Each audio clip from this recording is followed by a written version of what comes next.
Bank account থেকে পরপর 11 দফায় 1,06,000 টাকা উধাও। ব্যাংকে কি কোনো সুরাহা না হওয়ায় অবশেষে পুলিশের দ্বারস্থ যুবক।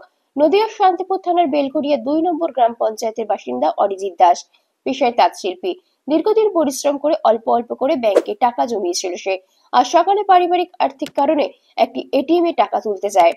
সেখানে টাকা তোলার সময় অন্য এক অপরিচিত মানুষ এটিএম এ উপস্থিত ছিল, কিন্তু টাকা তুলতে কিছু সমস্যা হওয়ার কারণে ওই যুবক ওই অপরিচিত ব্যক্তির সাহায্য চায়, তাও সেই টাকা তুলতে পারেনি। অবশেষে এটিএম থেকে বাড়িতে চলে আসে সে। এরপরেই তার মোবাইলে মেসেজ ঢুকতে শুরু করেছে তার অ্যাকাউন্ট থেকে টাকা কাটা হচ্ছে। বেশ কয়েক দফা টাকা কাটার পর সে তড়িঘড়ি ব্যাংক কর্মীদের সঙ্গে যোগাযোগ করে। পরবর্তীতে ব্যাংকে গিয়ে পুরো বিষয়টি জানায় অরিজিৎ। ব্যাংকের তরফে আধা ঘন্টায় টাকা রিটার্ন আসার কথা জানালেও সেই টাকা তার অ্যাকাউন্টে যোগ হয়নি। অরিজিৎ সন্দেহ করছে এটিএম এ থাকা ওই অপরিচিত ব্যক্তি তার এটিএম কার্ডটি বদল রিপিট এটিএম এ থাকা ওই অপরিচিত ব্যক্তি তার এটিএম কার্ডটি বদলে দিয়েছে এবং সেই টাকা তুলে নিয়েছে। এই মর্মে শান্তিপুর থানায় একটি লিখিত অভিযোগ দায়ের করে অরিজিৎ। তিনি চাইছেন অবিলম্বে ব্যাংক কর্তৃপক্ষ এবং প্রশাসন উভয় তদন্ত শুরু করে যাতে তার টাকাটি উদ্ধার করে সেই ব্যবস্থা করুক। হ্যাঁ দাদা, কি ঘটনা ঘটেছিল? ঘটনা হচ্ছে, আজকে আমি হাটে এসেছিলাম সকালে, শান্তিপুর হাট। সেখান থেকে আমি কোনো কারণে টাকা তুলতে যাই এটিএমে। ওইখানে একটা এটিএম উপস্থিত আছে, এইচডিএফসি এটিএম ব্যাংক। ওখানে টাকা তুলতে গিয়ে আমি আমার এটিএমটা নিয়ে ওইখানে গেছিলাম, গিয়ে টাকা তুলবো। এটিএমটা ওখানে ঢুকিয়ে নিয়ে পিন নাম্বার দিচ্ছিলাম, কোনো কাজ হচ্ছিল না। দিয়ে পরে দুটো দাদা আসে, একটা দাদা আসে প্রথমে, দিয়ে চলে যায়। পরে আবার একটা দাদা আসে, এসে বলে যে ভালো করে এটিএমটা ওখানে ঢুকিয়ে দাও। দিয়ে ওখানে ভালো করে ঢুকিয়ে উনি হাত দিয়ে ওটা করে দিল। তারপর ঠিক আছে, আমি এটিএমের পাসওয়ার্ড দিলাম, কাজ হচ্ছিল না, কোনো কিছুই হচ্ছিল না পাসওয়ার্ড দেওয়ার পরে। তারপর চেষ্টা করার পরে যখন হয় না, তখন আমি চলে আসি যে হচ্ছে না।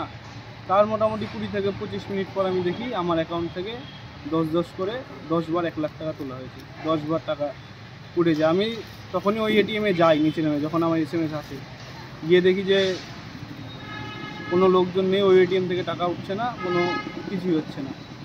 পরে আমি আবার ফোন করলাম ব্যাংকের লোককে, সে বলল যে কোনো ব্যাপার না, অসুবিধা নেই, ঠিক হয়ে যাবে, রিটার্ন চলে আসবে 8 ঘন্টার মধ্যে। তারপর দেখি টাকা কেটেই যাচ্ছে 10 করে। আমার ফোন করলাম, দিয়ে বললো ঠিক আছে। অনেক আইডি ফাইডি চাইলো, ডকুমেন্টস দিলাম। দেওয়ার পরে বুঝতে পারলো যে কোনো সমস্যা হয়েছে, তাই বললো তুমি ইমিডিয়েটলি এখন এইচডিএফসি ফুলিয়ার যে ব্রাঞ্চ আছে ওইখানে যাও, গিয়ে যোগাযোগ করো। দিয়ে আমি ওইখানে গেছিলাম, যোগাযোগ করার পরে ওনারা যা ব্যবস্থা নেওয়ার নিল। তারপর বললো যে থানায় যেতে, থানায় আসলাম। মোট কত টাকা খোয়া গেছে? মোটামুটি আমার 1,06,000 টাকা গেছে। ব্যাংকের থেকে কি বললো? ব্যাংকের থেকে বললো ওনারা যা যাবতীয় করা করে দিয়েছে, বললো যে আমরা অবজেকশন কমপ্লেন রেজিস্ট্রি করে দিয়েছি। আপনার এটিএম এই টাকাটা কি তোলা হয়েছে না হচ্ছে কোনো টেকনিক্যালি প্রবলেম ছিল?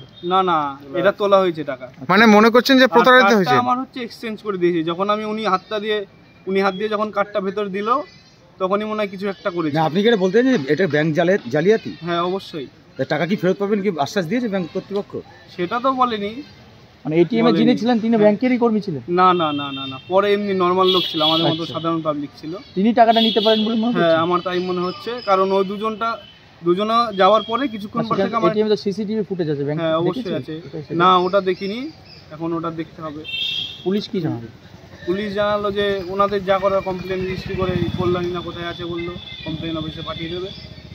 তারপর কি চাইছেন আপনি? টাকা ফেরত চাইছেন? আমি তো অবশ্যই টাকা ফেরত চাইছি। কি নাম আপনার? হ্যাঁ, আপনার নাম হলো অরিজিৎ দাস। বাড়ি কোথায়? বাড়ি ফুলিয়া দিব্যডাঙ্গা।